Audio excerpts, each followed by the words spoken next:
श्रीमान कृष्णपाल गुर्जर जी, मेरे साथी मंत्री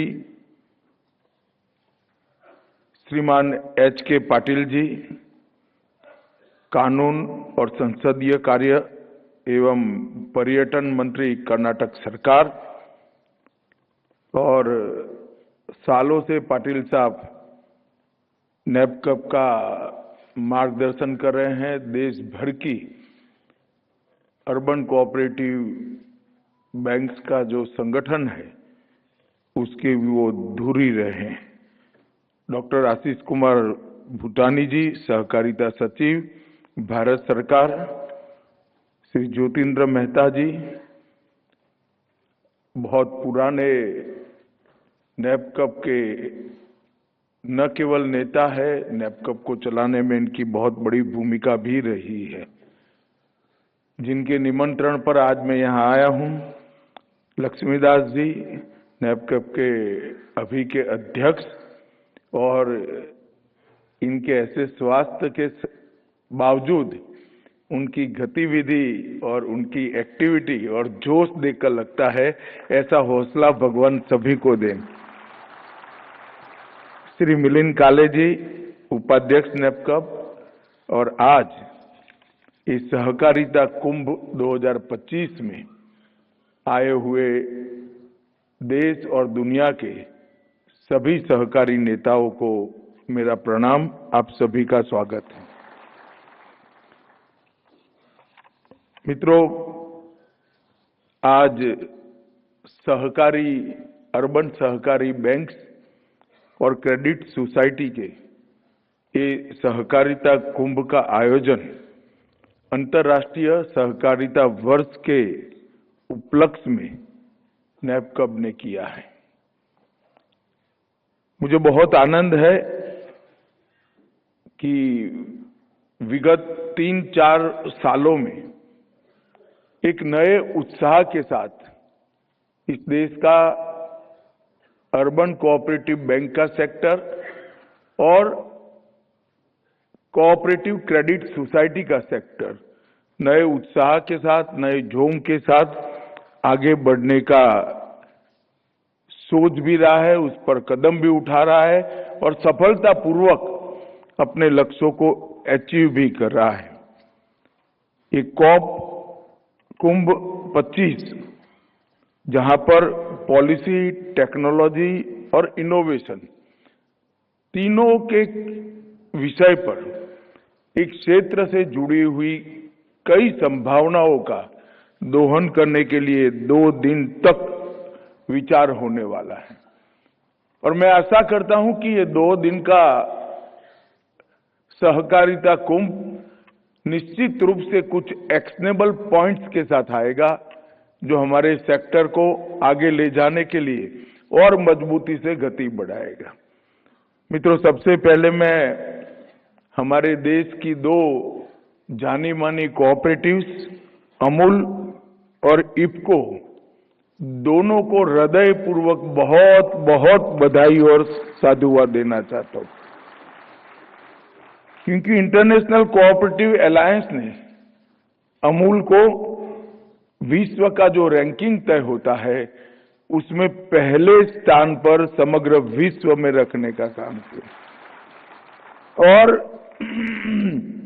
दूसरा स्थान भी भारत की ही कोऑपरेटिव इफ्को को मिला है।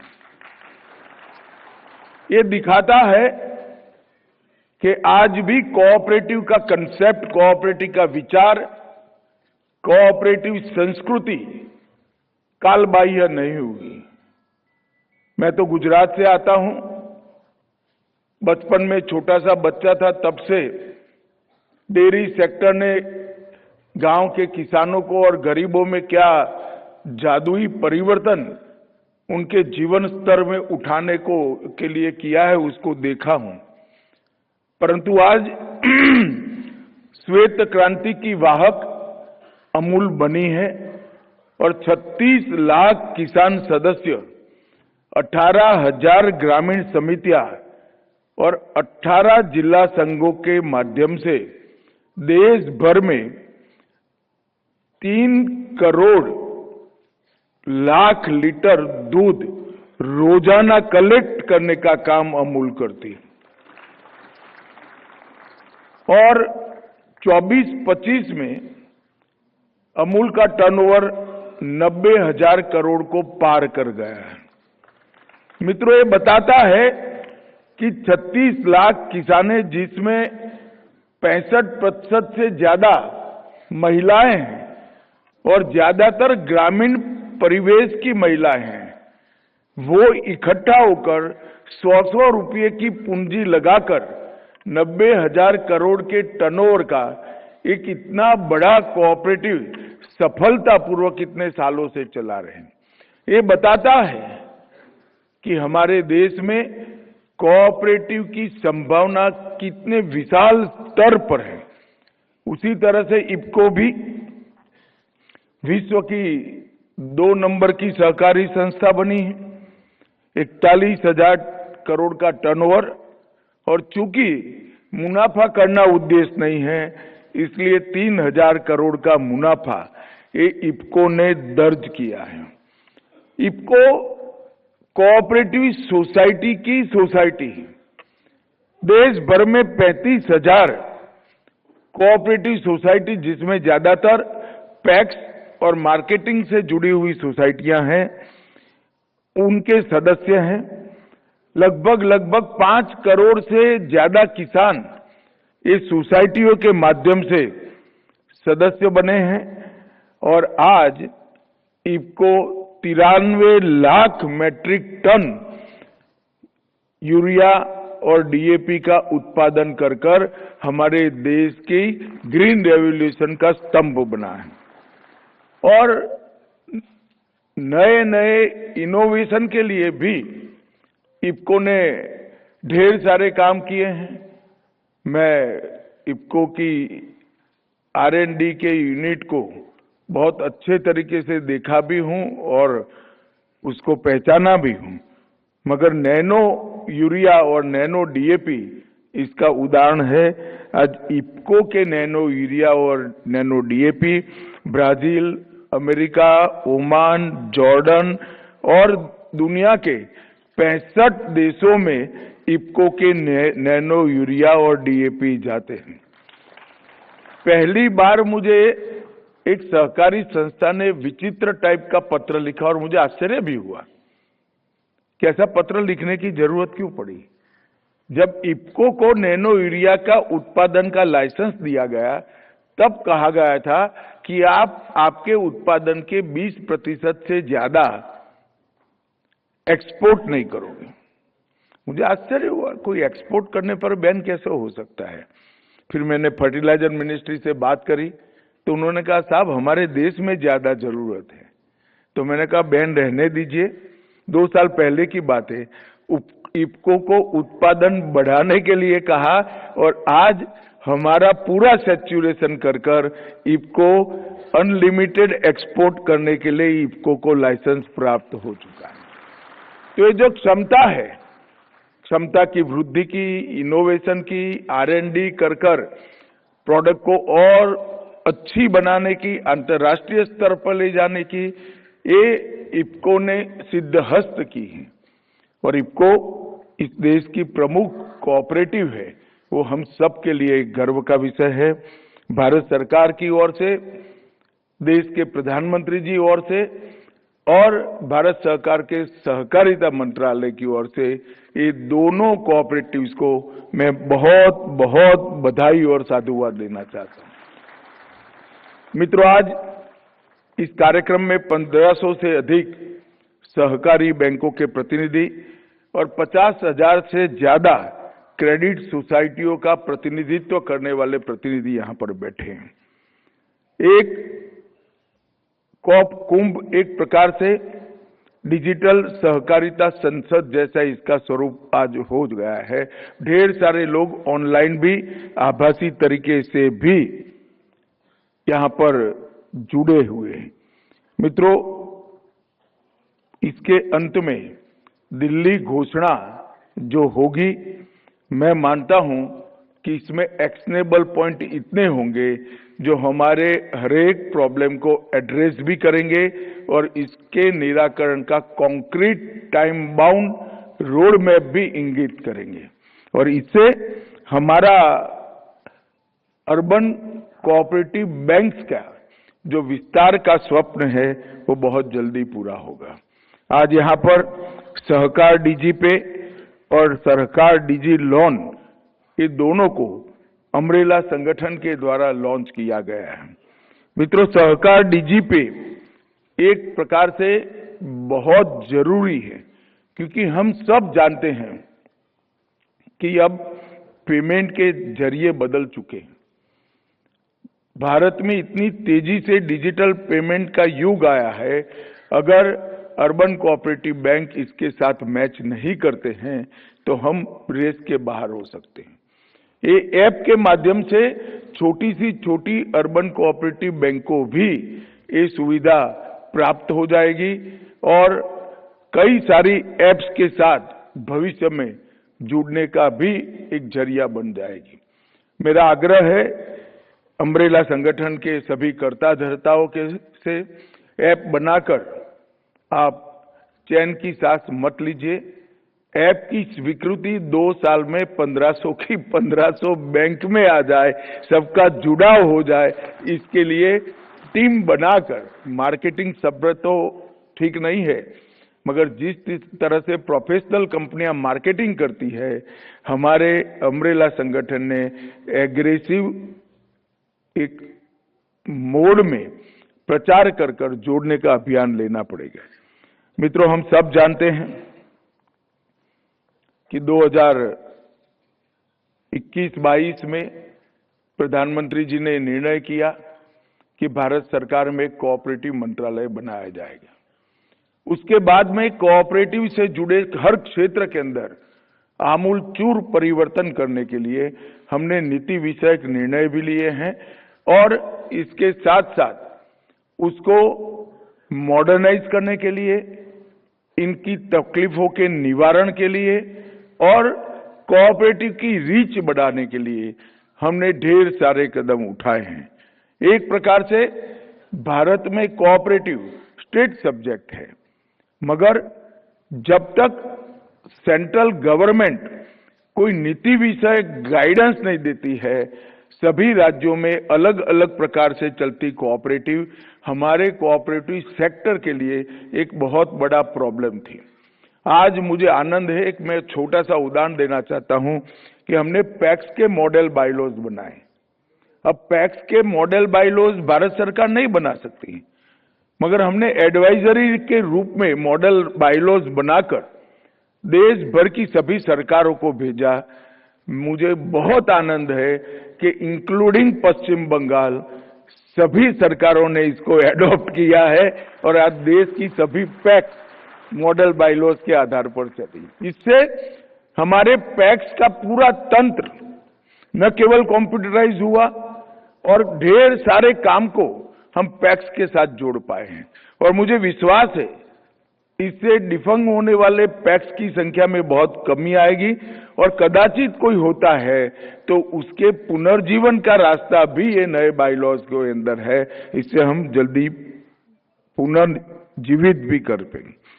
मित्रों, इसी तरह से अर्बन कोऑपरेटिव बैंक पर भी मैं बात करूंगा। पहले हमने 4 लक्ष्य कोऑपरेटिव मंत्रालय के तय किए हैं। एक, जनरेशन सहकार का विकास, मतलब हमारी युवा पीढ़ी को कोऑपरेटिव के साथ जोड़ना। इसके लिए हमने त्रिभुवन सहकारी यूनिवर्सिटी बनाई है जो नए प्रोफेशनल्स तैयार करेगी, जो कोऑपरेटिव सेक्टर की हर प्रकार की जरूरियात को पूरी करेगी। इसमें इंजीनियर भी होंगे, डेयरी के साथ जुड़े हुए सभी लोग होंगे, अकाउंटिंग, मार्केटिंग, सभी प्रकार के MBA तक का कोर्स कर युवा पीढ़ी बाहर निकलेगी। परंतु इसकी पढ़ाई लिखाई में हमने कोऑपरेटिव के तत्व को भी डाला है। वो डेयरी इंजीनियरिंग जरूर किया होगा मगर उसको कोऑपरेटिव का कल्चर मालूम होगा, कोऑपरेटिव संस्कृति का जानकार होगा। तो एक जनरेशन पूरी अमृत पीढ़ी की जो 2047 तक हमारे कोऑपरेटिव क्षेत्र को आगे ले जाएगी, उसको तैयार करने का हमने लक्ष्य रखा है। हमने हर प्रकार की चैलेंजेस को ढंग से सामना कर पाए ऐसी कोऑपरेटिव्स को तैयार करने का भी लक्ष्य रखा है, जिसमें centralise IT system, digital payment और एआई आधारित मूल्यांकन, ये सभी का समावेश करते हुए हम एनालिसिस कर हम कहां पर वीक है, हमारी क्षतियां क्या है और हमारी स्ट्रेंथ क्या है, इसका अभ्यास कर हम आगे बढ़ेंगे।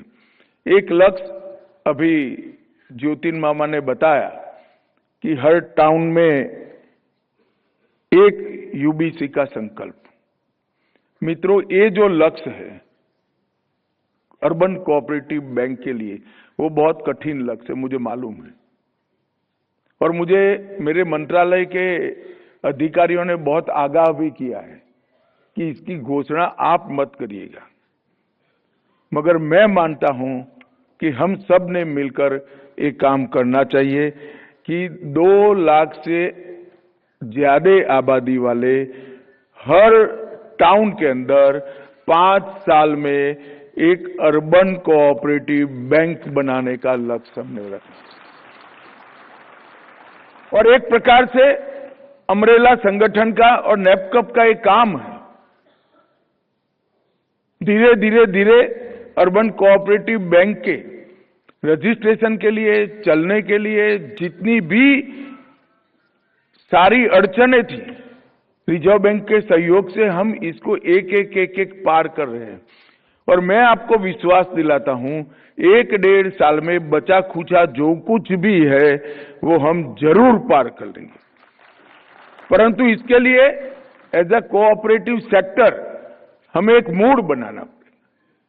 नेपकप ने भी एक संगठन ये नाते अपने आप को चलाते रहना, ऐसा नहीं करना चाहिए।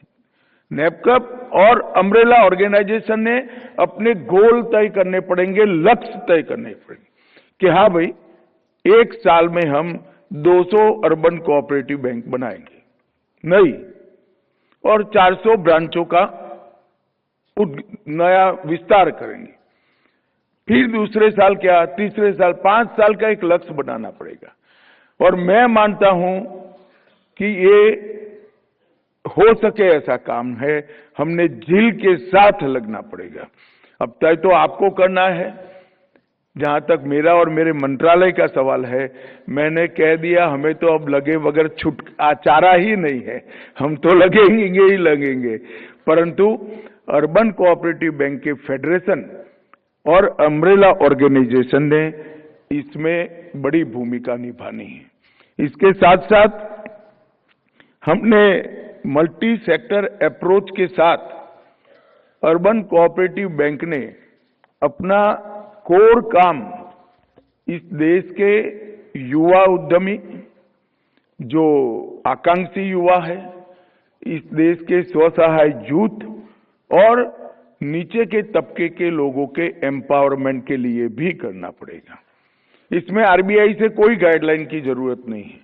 नेपकप और अम्ब्रेला ऑर्गेनाइजेशन एक मॉरल गाइडलाइन इश्यू कर सकती है, जिसके आधार पर हर अर्बन कोऑपरेटिव बैंक्स ने अपने फाइनेंस को रीडिजाइन करना चाहिए, फाइनेंस की पैटर्न को रीडिजाइन करना चाहिए। और हमारा लक्ष्य क्या है? अंततोगत्वा हमारा लक्ष्य कोऑपरेटिव को मजबूत करने के साथ साथ जो दबे कुचला तबका है उसको मजबूत करना, इसका हाथ पकड़ना, इसको उठाना है। और मैं मानता हूं टाउन की अर्बन कोऑपरेटिव बैंकों के अलावे एक काम कोई नहीं कर सकता। ये काम केवल और केवल टाउन की अर्बन कोऑपरेटिव बैंक ही कर सकती। मैं मानसा नाम के गांव से आता हूं। हमारे गांव की मानसा नागरिक कोऑपरेटिव बैंक था, है अभी भी है। इसके चेयरमैन साहब ने एक बात, मैं किसी के साथ बैंक में गया था, बहुत छोटा था, तो उन्होंने किसी को लोन दिया, छोटा सा लोन था। उस जमाने में 15,000 रुपए का लोन भी मायने रखता था। मैं 70-80 के दशक की शुरुआत की बात करता हूं। तो वो एक पढ़े लिखे व्यक्ति बैठे थे, उन्होंने पूछा कोई गारंटी नहीं लिया और आपने 15,000 रुपया दे दिया। उन्होंने कहा कि हम आंख देखकर फाइनेंस करते हैं क्योंकि हम कोऑपरेटिव बैंक। एक छोटे व्यक्ति का एम्पावरमेंट ये अर्बन कोऑपरेटिव बैंक के माध्यम से करना चाहिए। ये भी हमारा लक्ष्य होना। छोटा व्यापारी, मध्यम वर्ग, स्थानीय उद्यमी और स्वरोजगार करने वाले युवा और आकांक्षी युवा, इसको हम सपोर्ट करें और पूरी सोसाइटी को उठाने के लिए हमारा योगदान हम दें। ये हम सब के लिए बहुत जरूरी है। मित्रों, मामा ने बताया, फिर भी मैं बताता हूं। सारी सलाह देने की जगह बधाई देने का भी कुछ काम करना चाहता हूं मैं, क्योंकि हमने ये 2 साल में एनपीए की मात्रा 0.06 बच गई है, जो 2.8 थी। ये बहुत बड़ा अचीवमेंट है मित्रों। और मैं मानता हूं कि हमने ऑपरेशंस की क्वालिटी में भी सुधार करना पड़ेगा और फाइनेंशियल डिसिप्लिन में भी काफी सुधार आया है, मगर उसको आगे बढ़ाना पड़ेगा। और हमने आधुनिक आईटी प्रशिक्षण से लैस कर्मचारियों को भी बैंक का हिस्सा बनाना पड़ेगा। जब तक ये नहीं करेंगे, ये सारी आधुनिक बैंकिंग की सेवाओं से हम हमारे कस्टमर्स को फायदा नहीं पहुंचा पाएंगे। भाइयों बहनों, बहुत काम 2-3 साल में हुआ है और मैं रिजर्व बैंक ऑफ इंडिया का भी हृदय से धन्यवाद करना चाहता हूं। बहुत सारी चीजों को अर्बन कोऑपरेटिव बैंक्स की उन्होंने बहुत अच्छे से पॉजिटिव माइंडसेट के साथ कई चीजों में एक्सपेरिमेंटल तौर पर और कई चीजों में स्थायी समाधान दिए हैं। हमारा अम्ब्रेला ऑर्गेनाइजेशन हो, आरबीआई की पूर्व अनुमति के बगैर निश्चित मात्रा में ब्रांच खोलने की परमिशन हो, लगभग डोर स्टेप बैंकिंग की सुविधा हो, वन टाइम सेटलमेंट की सुविधा हो, पीएसएल के लक्ष्य को 26 तक एक्सटेंड करना हो और आरबीआई में संवाद की एक एस्टैब्लिश प्रक्रिया स्थापित करनी हो और कॉमर्शियल, रियल एस्टेट और हाउसिंग क्षेत्र को फाइनेंस करने की शुरुआत करनी हो, आधार सक्षम भुगतान प्रणाली को शुरू करनी हो या गोल्ड लोन की सीमा को बढ़ाना हो, हर चीज को उन्होंने बहुत अच्छे तरीके से लिया है। कुछ चीजें अभी भी आरबीआई के साथ हमारी चर्चा में है। मैं मानता हूं कि 1-1.5 साल में हमारे जितने भी अड़चने हैं, हर्डल्स हैं, इससे हम निजात पा लेंगे। परंतु एक मूड के साथ ये सहकारिता कुंभ में से जाना है कि हमने हर टाउन में एक अर्बन कोऑपरेटिव बढ़ानी है। और ये तभी हो सकता है क्योंकि मैं जानता हूं कि अर्बन कोऑपरेटिव बैंक में से आधी संख्या तो एक टाउन की है, उसका दूसरे टाउन में कोई दखल नहीं है। परंतु कोऑपरेटिव के मेंबर के नाते, कोऑपरेटिव के कार्यकर्ता के नाते, एक सहकारिता क्षेत्र के कार्यकर्ता के नाते दूसरे टाउन में जाकर एक अच्छी अर्बन क्रेडिट कोऑपरेटिव सोसाइटी को बैंक में परिवर्तित करने के लिए हमें प्रयास करना चाहिए। और मैं मानता हूं ये अभियान हमारे स्ट्रक्चर को बहुत स्ट्रेंथ देगा। जितनी बैंक्स बढ़ेगी, अम्ब्रेला संगठन उतना मजबूत होगा। जितना अम्ब्रेला संगठन मजबूत होगा, बंद होने वाली बैंकों की संख्या इतनी कम हो जाएगी। तो सबसे पहले हमें हमारा स्ट्रेंथ बढ़ाना है और मेरा लक्ष्मीदास जी से आग्रह है कि आपके साथियों के साथ चर्चा कर एक वर्ष तय करिए जो हमारे एक्सपांशन का वर्ष होगा। पहले 2 साल एक्सपांशन के वर्ष की तैयारियों में लगाना चाहिए और जो आप लोग निर्णय करो, मगर तीसरा साल एक्सपांशन के वर्ष के रूप में पूरे अर्बन कोऑपरेटिव बैंक के सेक्टर और अपनी क्रेडिट सोसाइटियों ने मनाना चाहिए। वो एक वर्ष चिन्हित कर अर्बन कोऑपरेटिव बैंकों के एक्सपेंशन के रूप में हमने चलाना चाहिए। भारत सरकार और देश भर की राज्य सरकारें आप सबके साथ जुड़ी हुई हैं, क्योंकि हम समझते हैं कि भारत जैसे विशाल देश के अंदर 130 करोड़ की आबादी वाले देश में जीडीपी के आंकड़े ये हमारी प्रगति के द्योतक नहीं हो सकते। जीडीपी तो बढ़नी ही चाहिए, इसमें कोई दो राय नहीं है, परंतु जीडीपी के साथ साथ हमारे हर व्यक्ति को कुछ न कुछ काम मिले, हर व्यक्ति का जीवन स्तर उठे, हर व्यक्ति के जीवन में अच्छे जीवन का स्वप्न पूरा हो, वो कोऑपरेटिव के बगैर हो नहीं सकता। इसलिए कोऑपरेटिव की कंसेप्ट को और महत्व को दोनों को भारत सरकार पूरी तरह से समझती है, सभी राज्य सरकारें भी इसको बखूबी समझती है। जरूरत है एक नए विश्वास के साथ मेहनत कर पारदर्शी तरीके से और रिजल्ट ओरिएंटेड तरीके से काम करने की। मुझे विश्वास है लक्ष्मीदास जी के नेतृत्व में, ज्योतिन मामा के नेतृत्व में इस सेक्टर में भी बहुत बड़ा परिवर्तन आएगा और आने वाले दिनों में आम आदमी को अपने स्वप्न पूर्ण करने का जो जरिया है वो अपनी अर्बन कोऑपरेटिव बैंक्स बनेंगे, इसका मुझे पूरा भरोसा है।